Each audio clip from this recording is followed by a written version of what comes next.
చాలా హెల్దీగా. ఈ సీజన్లో పుదీనా బాగా పెరుగుతుందండి. 2 ఆకుకూరలు బాగా పెరుగుతాయి, చాలా బాగా పెరుగుతాయి 2 ఆకుకూరలు. అది పుదీనా ఒకటి, ఇంకా పొన్నగంటి కూర. పుదీనా మాత్రం సూపర్ ఫాస్ట్, సూపర్ హెల్తీగా పెరుగుతుంది అనమాట. ఈ సీజన్ కంప్లీట్లీ పుదీనా సీజను. ఎవరైనా న్యూ బిగినర్స్, ఎవరైనా గార్డెనింగ్ చేయాలని అనుకునే వాళ్ళు ఒక్క పుదీనా కట్ట తీసుకొచ్చి దాని ఆకులన్నీ తీసేసి చిన్న చిన్న కొమ్మలు పాతి పెట్టేసుకోవాలన్నమాట. ఏ పాట్లో పెట్టినా కూడా కొంచెం నీళ్ళు వేసేస్తూ ఉంటే అది బాగా పెరిగిపోతుంది, చాలా సూపర్ హెల్తీగా పెరిగిపోద్ది అనమాట. సో పుదీనా మాత్రం చాలా బాగా పెరుగుతుంది.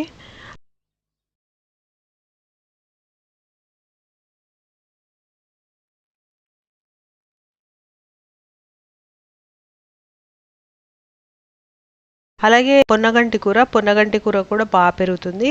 ఈ ప్లాంట్స్, ఈ పాట్స్లో ఏంటంటే 2 years బ్యాక్ పెట్టిన ప్లాంట్స్ ఇప్పుడు